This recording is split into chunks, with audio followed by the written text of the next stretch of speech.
Hello, I'm Leah Cordoni Irwin with the Transition Alliance of South Carolina. We're excited to offer a two-part training series on discovery and assessment. We'd like to thank the DD Council for providing funding for this training and Transcend for collaborating with us on this work.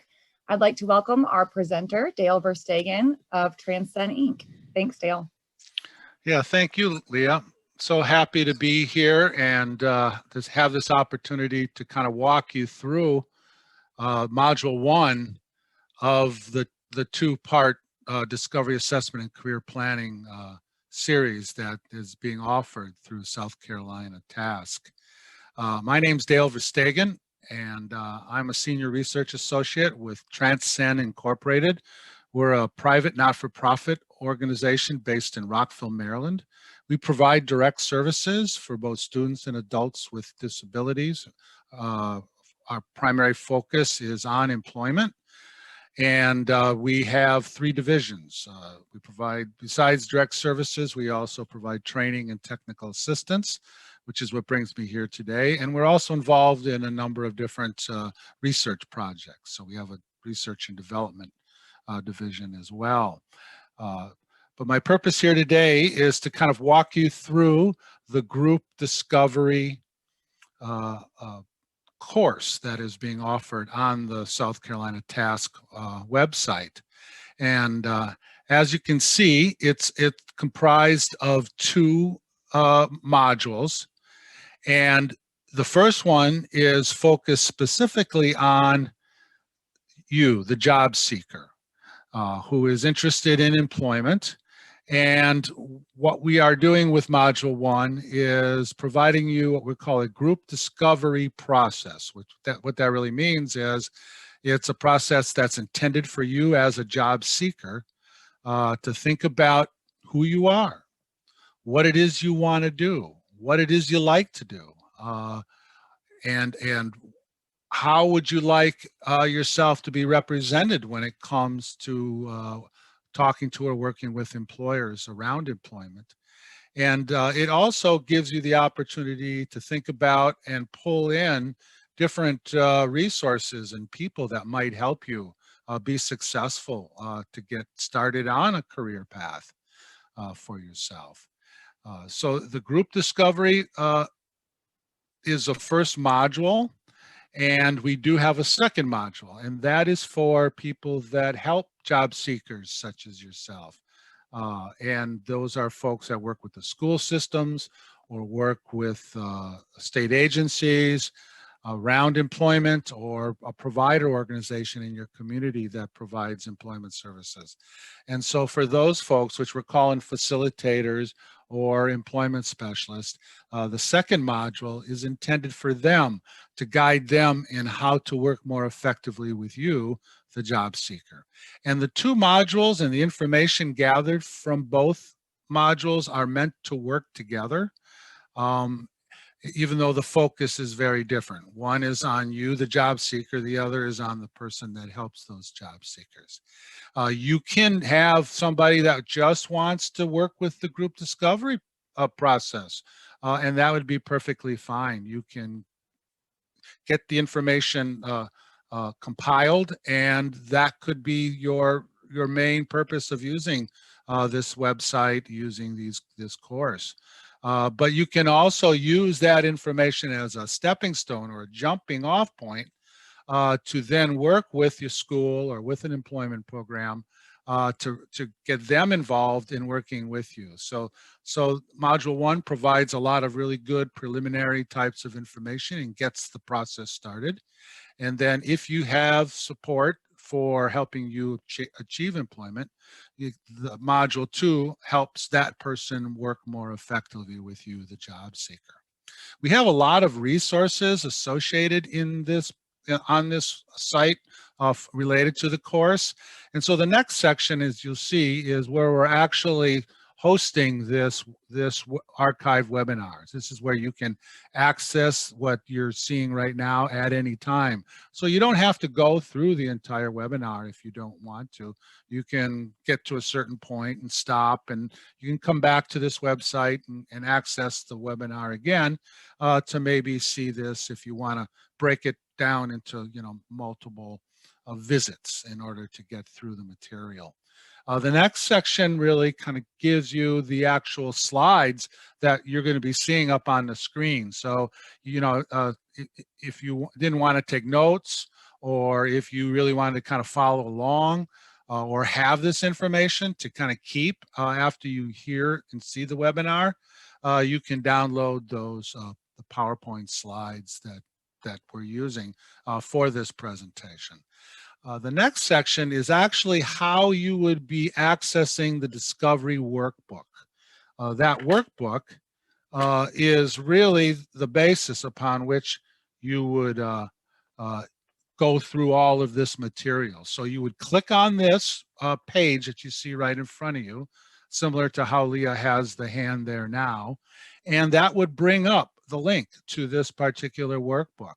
And then the first thing you would do is you would enter your name and your email address. And so what would happen is after you save that and close it, an email is sent to you at that email address with the link so that you can continue to access this workbook on an ongoing basis. So you access the workbook initially through this website, but after that, after you get your email and your link, you can access this workbook right from your so you can either save the link, or you can just always go back to that email that was sent to you and click on the link and access your workbook. And all of your information would be saved in that workbook.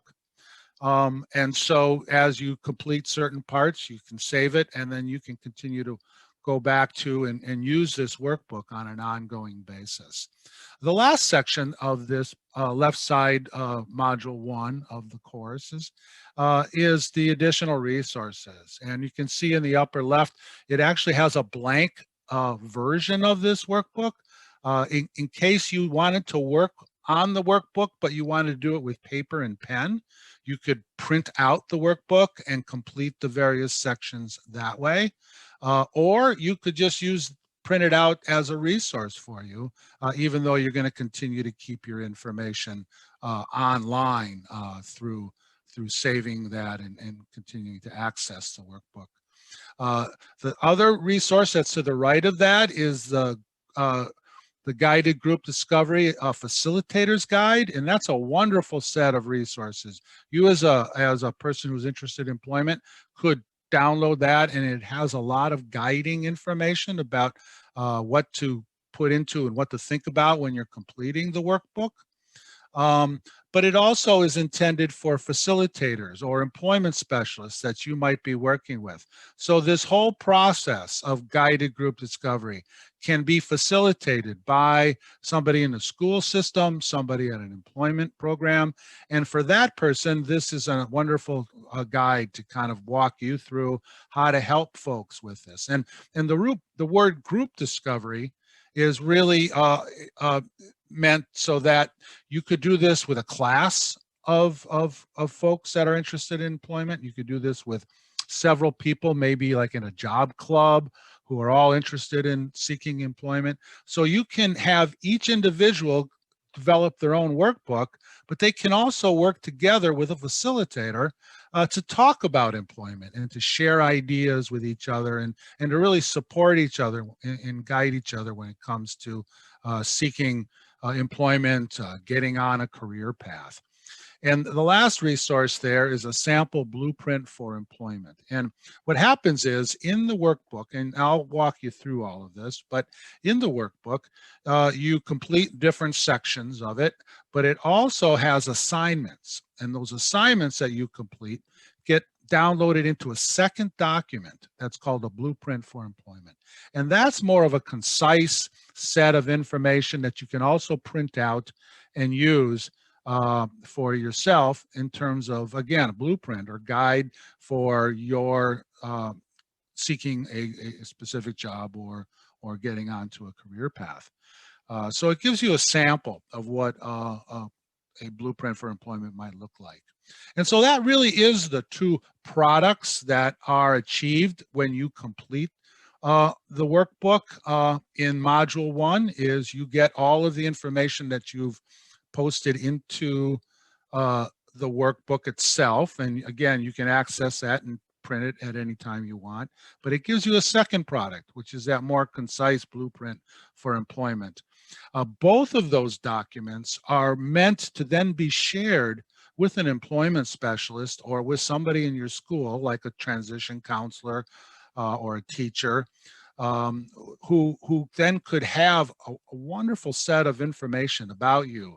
And it really allows somebody not to have to start right from the very beginning in terms of learning about you as a job seeker. They would have all of this really good information in order to get started. And we think what that will do is not only speed up the process of helping you to get a job, but help you to get a better job, because you're going to have more and better information about what you really want and who's available besides your school or employment specialist to help you and guide you with your efforts to achieve a really good job that matches your personality and your interests. So that's what's on the website that you can use for Module 1.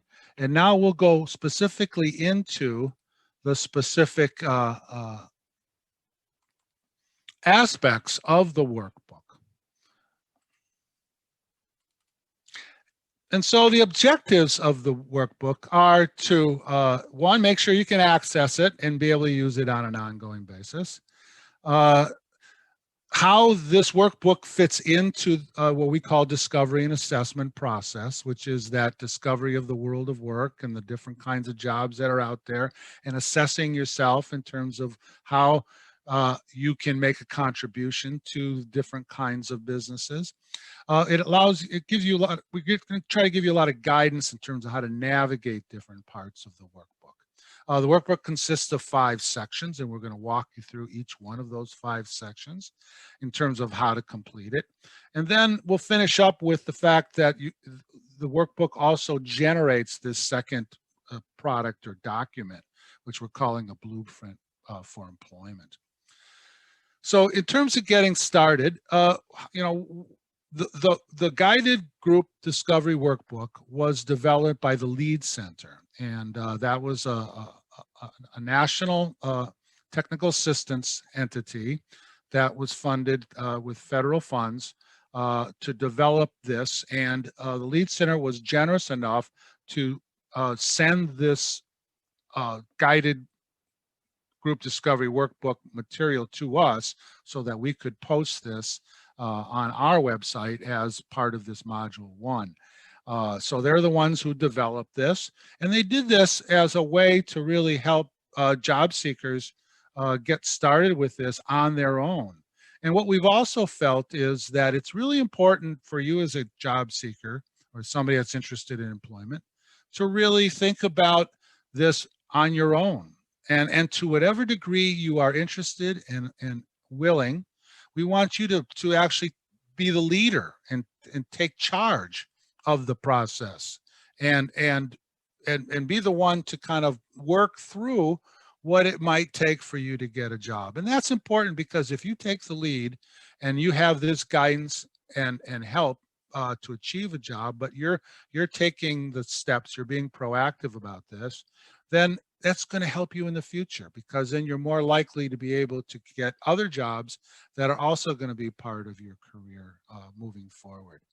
And it allows you to kind of put all this information into one place and be able to come back to it. So the idea is that you don't have to do all this at one time, and you don't have to do it fast. You can take your time, you can think about it, and you can keep coming back to this workbook and gradually complete all the different aspects of it on your own, or with the help of maybe your family or a facilitator or somebody that's helping you with your job search process.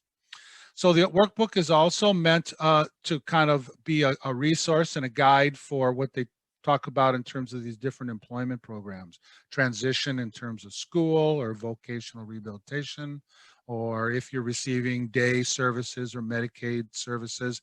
Those are all employment programs. And this workbook really allows those folks that work with those programs to really get off on the right foot and have a lot of really good information and a lot of good knowledge about you as a job seeker.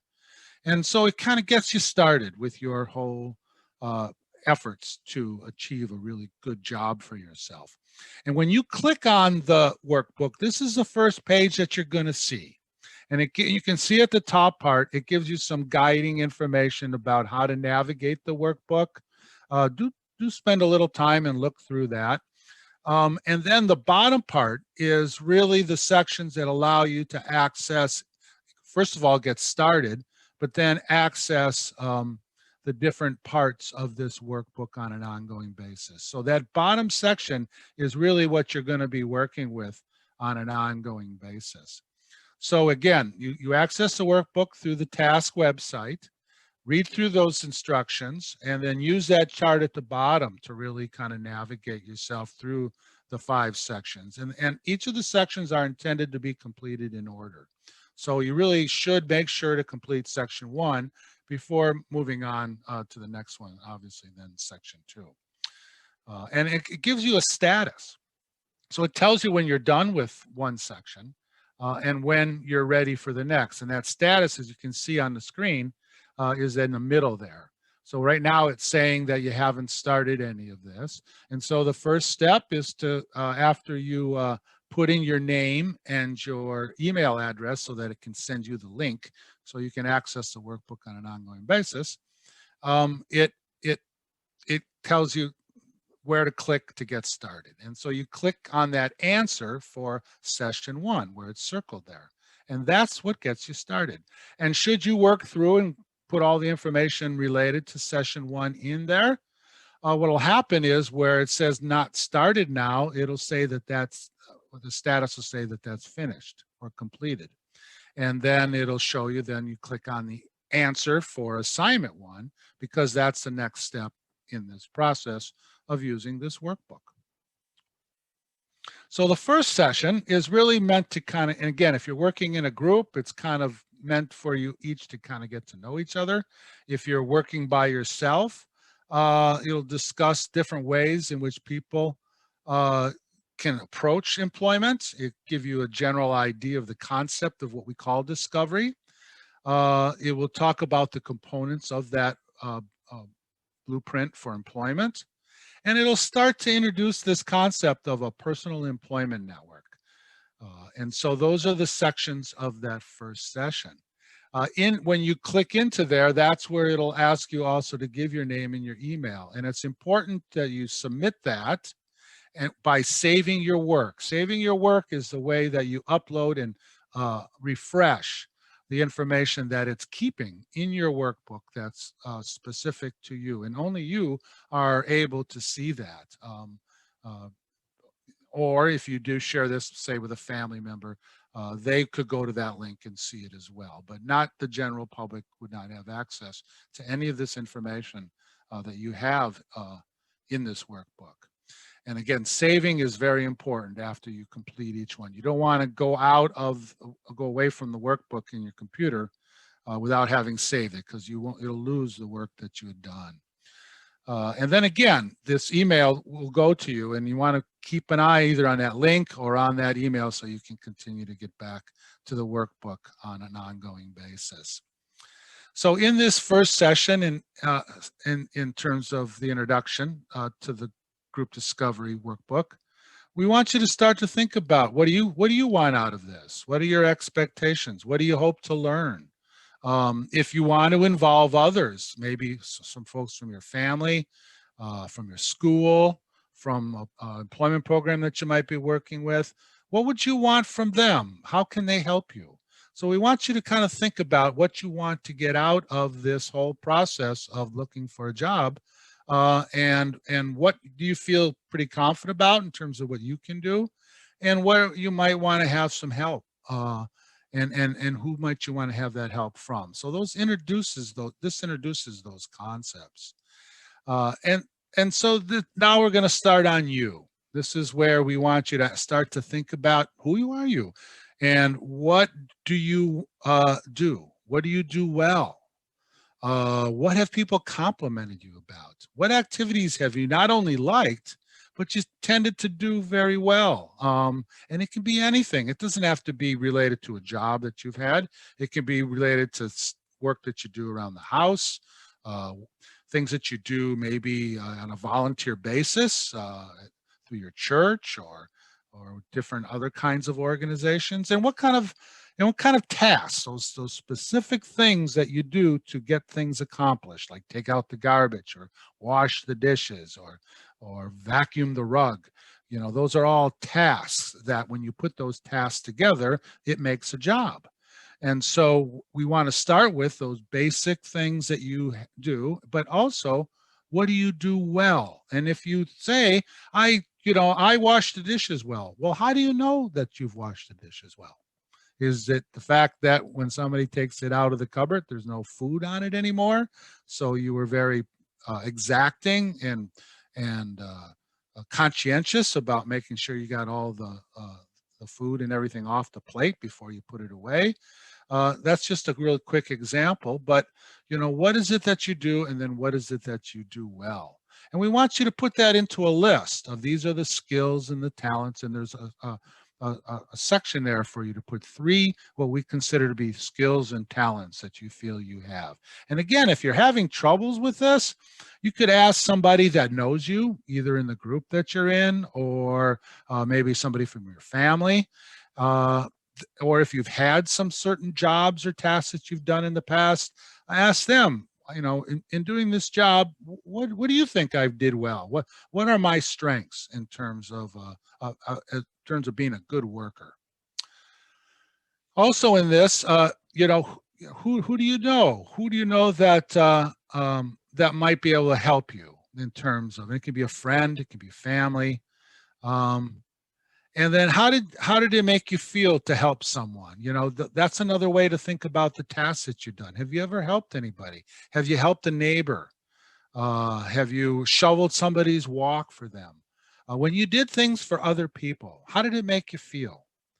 Because that would really kind of give us some really good information about not only what you like to do, but what it is that you do that really helps other people. And that's at the heart of somebody who has a really good job.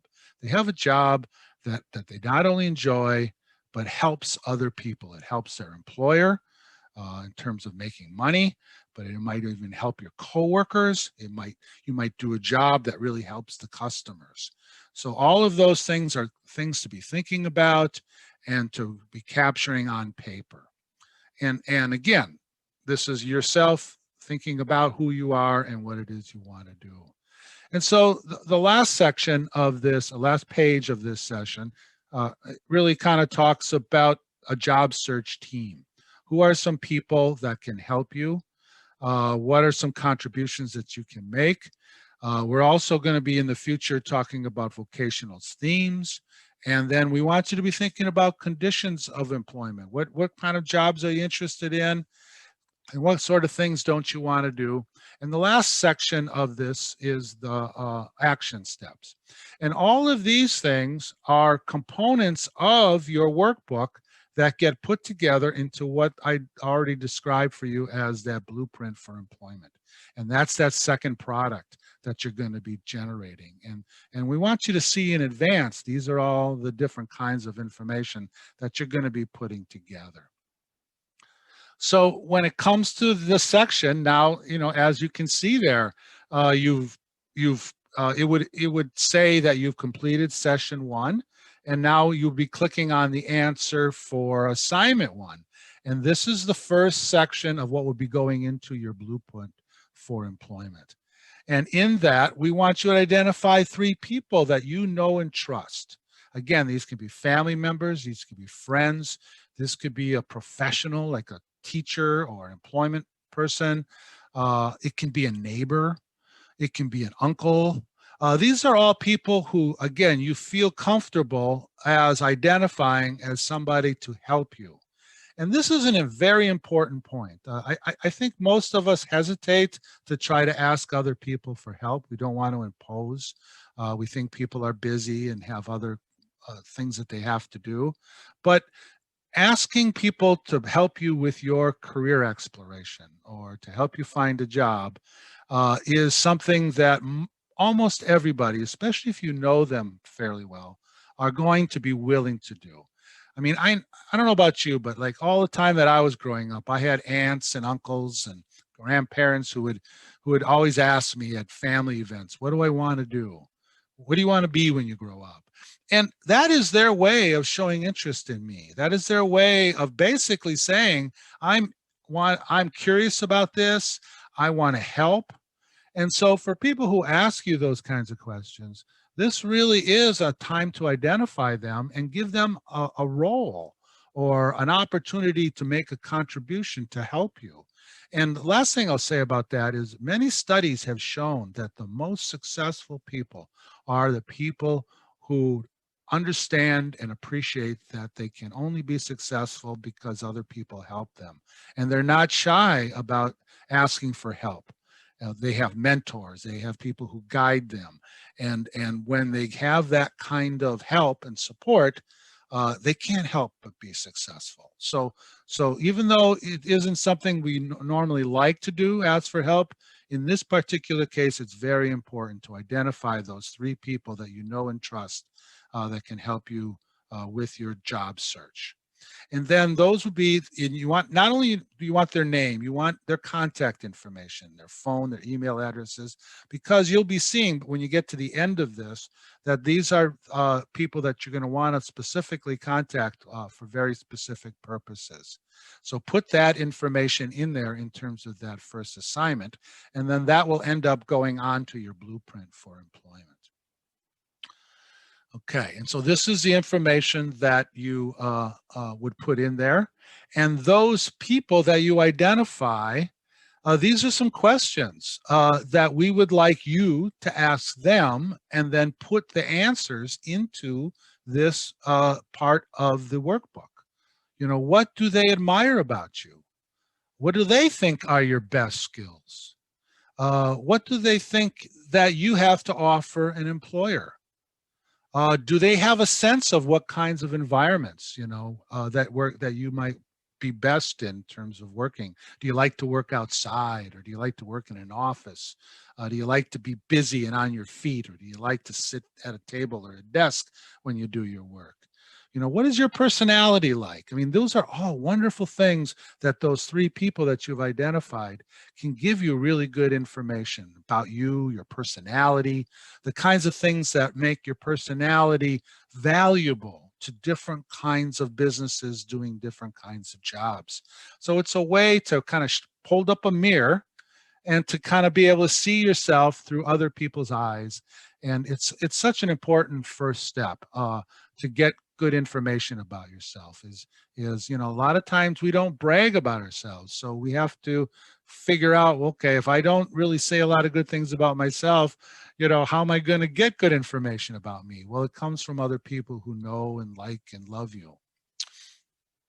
So the next is now you've basically completed the first session of this workbook, and you're moving on to session number 2. And again, your status would say that those first 2 steps in session 1 were completed, and you would click now on answer for session 2.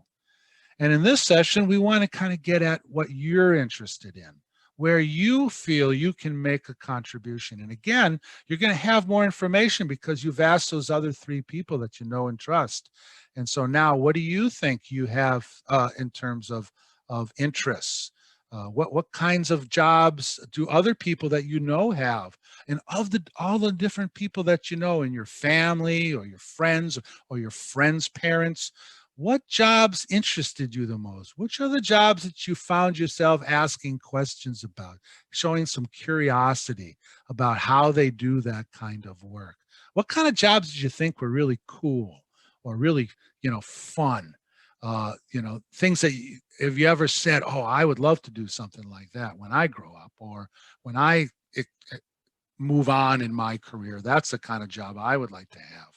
And then what's important is not only what are you interested in, but where would you make a good contribution?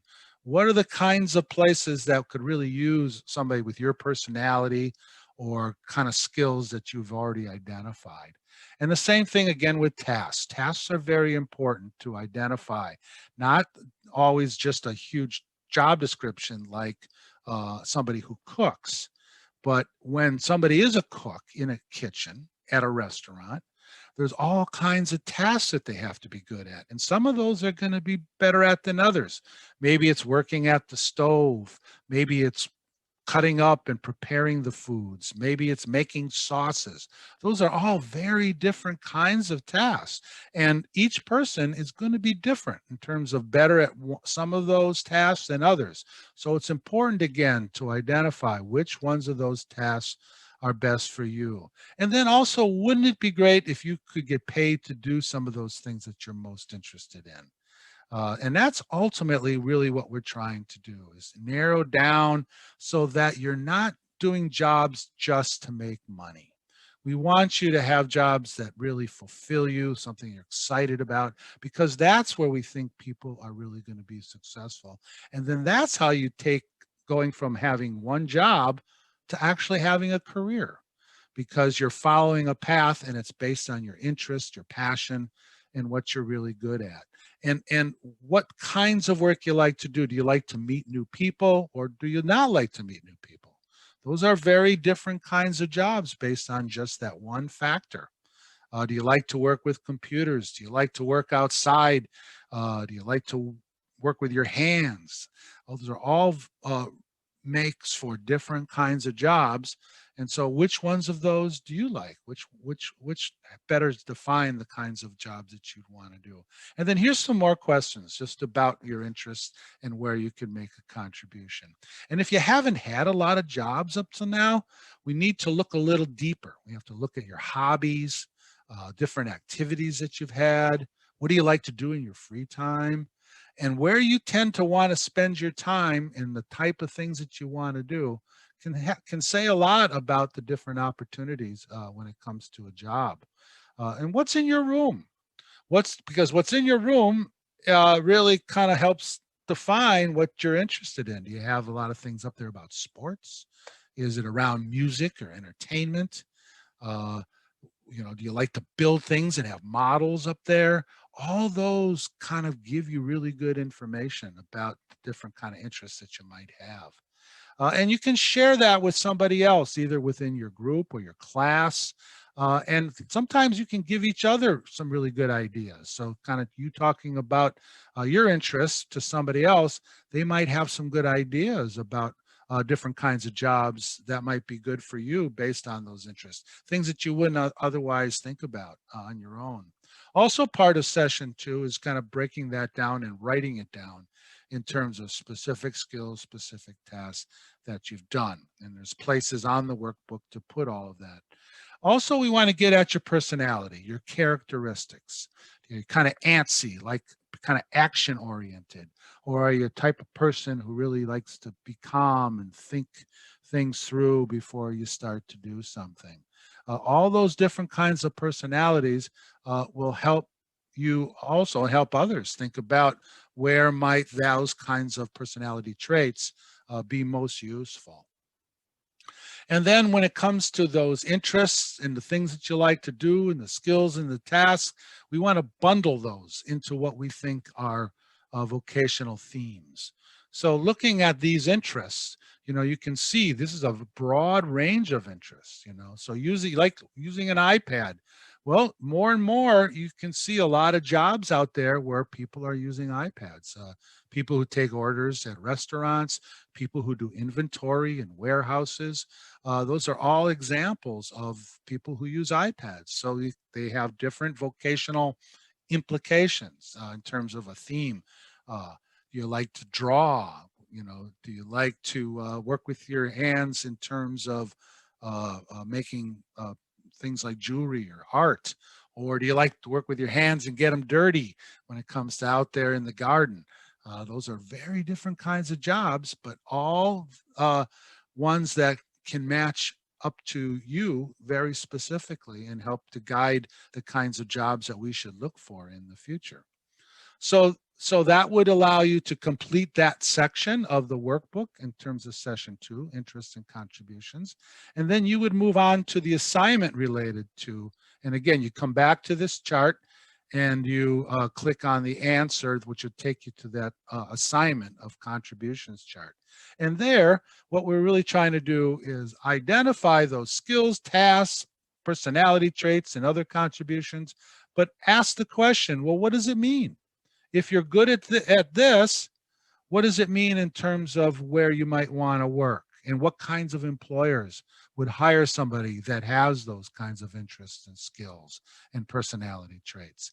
And that is where, again, those three people that you identified can also make a contribution and kind of help you think through and brainstorm. Well, what kind of employers would be good given who I am and what it is I like to do? So that would be the way to complete the assignment associated with session 2, and then you would be done with sessions 1 and 2. And moving on to 3, we want to now say, what are the conditions, the accommodations, the disclosure of your job search? What sort of, and again, you start with those themes and contributions, and then it asks those questions about, well, if this is the kinds of work that I'm interested in, where would I not only put that information, but where can I go and update that information? Again, as you get more information from different people, you can update that contributions chart. And now you can say, if I am going to work in certain kinds of conditions, what would be my preference? Do I want a job where I'm standing on my feet and moving around? Or does that sound exhausting and I would like to be sitting at a desk like I am now in front of a computer? Is that a kind of work that fits me best? Is it best for me to be talking to people all the time, or work in a quiet environment where I can focus on the tasks at hand? And maybe I like to socialize, but not on the job. I mean, I want to socialize with my friends, but I don't necessarily find that to be particularly interesting all day. Some people like to talk all day. Other people like to do other things besides have to talk to people all day. And those conditions and your preferences, we call that environmental preferences. Those are things that you should give some thought to. You like to work outside, like to work inside. Those are all, like work in a small group, or do you like to work with a bunch of different people during the course of a day? And then when it comes to your disability, this is an important thing for you to think about, in terms of who you are. In some cases, it is important to disclose. It's particularly important if you're going to need what we call accommodations or assistance or help to be successful on the job. And if there's one thing we know, it's that any disability can be effectively accommodated, or help can be provided, that if this is something you're interested in and good at, those accommodations are the very thing that would allow you to be successful. So when it comes to you disclosing and telling people about your disability, if you need assistance, if you need some sort of accommodation, that is a really good reason to talk to people about your disability. But it doesn't stop there. You have to think about, well, if I'm going to talk about my disability, what am I comfortable disclosing or saying about it? You don't necessarily have to tell them all the details about it, but what is it that they need to know in order to help you in terms of these accommodations or assistance that you might need? So that's something that we think that's important for you to think about in advance. The other thing that is really important for you to understand is that you do not have to talk to people about your disability. You do not have to disclose your disability. And so what you really have to do is, knowing that that's your right, you have to think about that. And you have to think about that in terms of what you're comfortable with. And there's no reason to talk about it unless it's important to get the help that you need or the accommodations.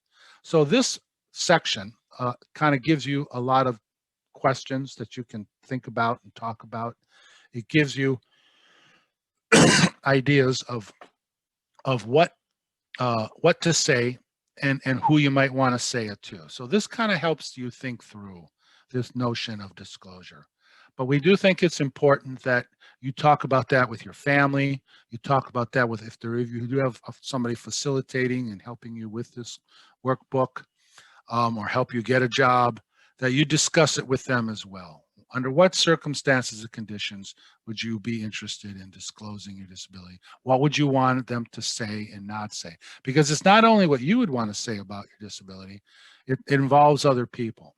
And certainly no one should be talking about your disability without your permission, and no one should talk about your disability without being very specific about what you think is okay to talk about and what you don't think it's necessary for them to talk about.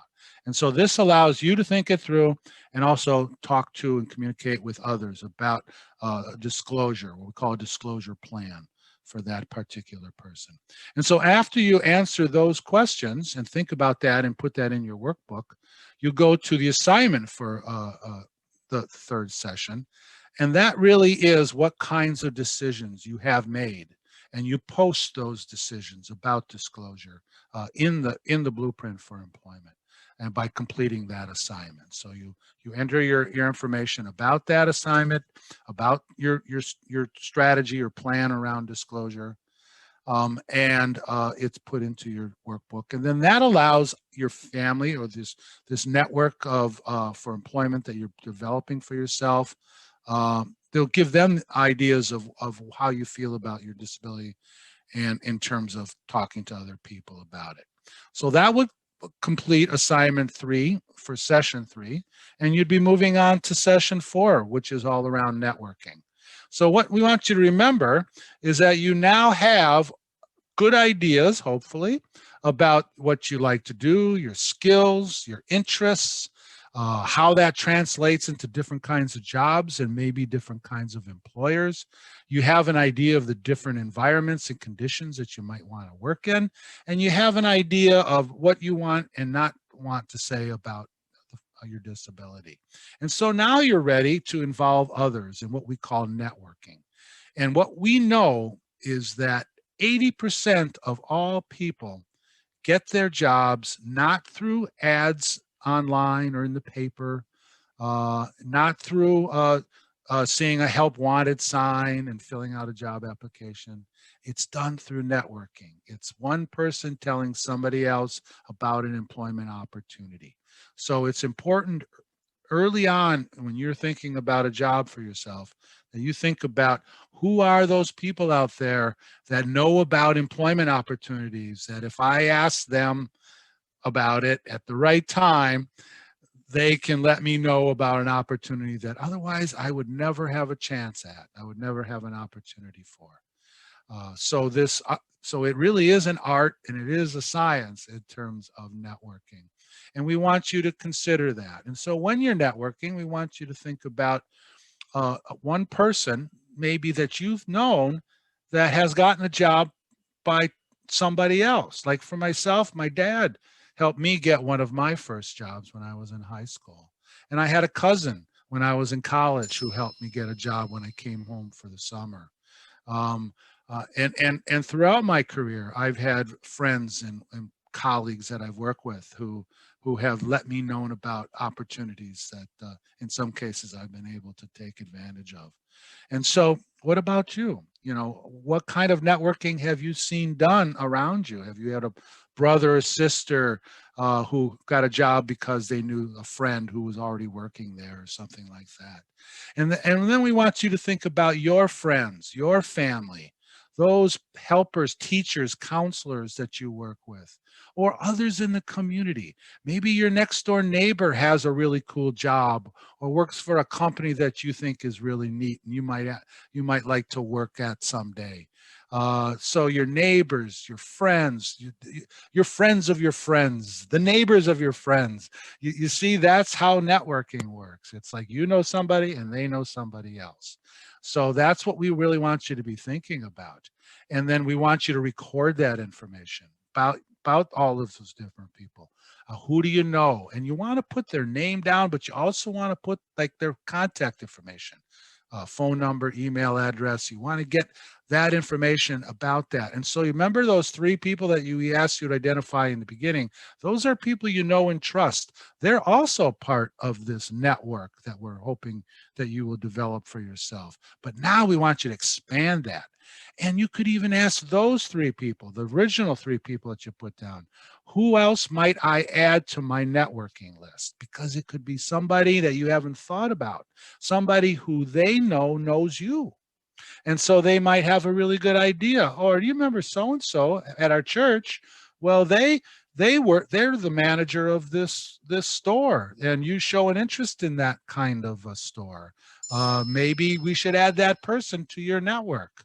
So it's not only who you know, but then those people that you know and trust, who they know that might be interested and willing to kind of help you with this idea of discovery and assessment and job searching. And so this also, as part of this session and in this workbook, it gives you a way, what we call a pitch, or a way to ask about somebody in terms of getting them to be part of your network. And so you can say, this is who I am. And if you were given their name by somebody else, you could say, this person suggested I talk to you. And then you start to share some of the information that you already have in your workbook, the kind of interest in the jobs that you're interested in, the skills and abilities and those personality traits that you identified about yourself. It's important to give information before you can get information that's going to be helpful to you. So you want to share some of that information from your workbook. You want to talk about the kind of tasks that you've done, and you want to talk about yourself in a positive way. This is something that I've done successfully. Here are some tasks that I've not only liked to do, but I do them particularly well. Several people have told me that. I love to work in the garden. People have praised me for the way that I've been able to maintain the lawn. That's my job in our house, is I make sure the lawn's mowed. So you want to talk to them about some success, some way that you've done something well, because that gives them a better idea of who you are and what you can do well and do successfully. And then you want to make a specific request of that person. Would you be willing to be part of my network? Could you give me some advice about different kinds of jobs that might be available given the interests that I have? Would you be able to possibly set up an interview for me, not for a job, just to gather information, what we call an informational interview, because then I would be able to learn more about that kind of company. That's the sort of a request that all the people involved in your network would very much be willing to do. So going all the way back to my original idea about the aunts and uncles who have said, what do you want to do in terms of your job when you get out of school? You can turn that around. You can not only say, well, here's some information I put together in my workbook, but you can say, since you've asked, would you be interested in being part of my network? And I'm interested in knowing more about the kinds of businesses that you're aware of and different people that you might know that I might be able to talk to that can help me think about different career opportunities for myself.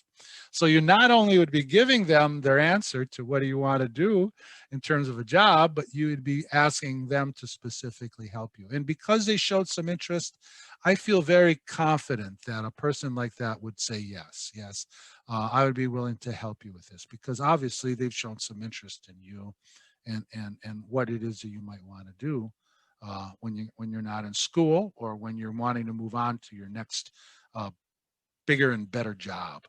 And so this brings you to the actual, what we call mapping, which is really the assignment for session 4. And what you're going to do there is just log in the different people that you want to have part of your network. You don't need a big network, but I really think that if you can identify, I would say 4, 5, 6 people that you could really draw on for advice or maybe some ideas of contacts that they might have. That's a nice group of people. And it could obviously be bigger than that. And some people have big groups, 10, 12, 15 people that they call on to really help them with with their career exploration. And that's okay too. But it doesn't have to be. It can be a small handful of people that really help you with getting a job. And again, there's a pitch there for kind of how to talk to those people. So that's the completing of the sessions 1 through 4, and now you're on to session 5, which is the last session of the workbook. And here's where the blueprint for employment is, and this is where we get into the taking action or taking next steps, because you've worked hard, you've got all this really good information in place.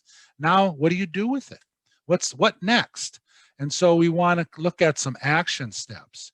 And so that's really what is an next. And what the action steps can be should also be, you should get help with that. So if you are working with a facilitator, they might have some really good ideas of next steps. If you're working with a transition school or employment specialist that's helping you look for jobs or consider employment, they might have some really good ideas of what the next steps are.